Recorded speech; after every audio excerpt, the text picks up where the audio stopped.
বলছি, শহীদ জিয়ার বিএনপিকে দাস হতে দিব না।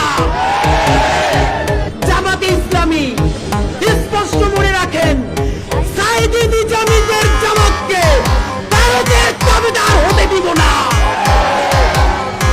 এনসিপির ভাইয়েরা মনে রাখো, শত শত জুলাইয়ের রক্তের মধ্য দিয়ে নেতা হয়েছে তোমরা।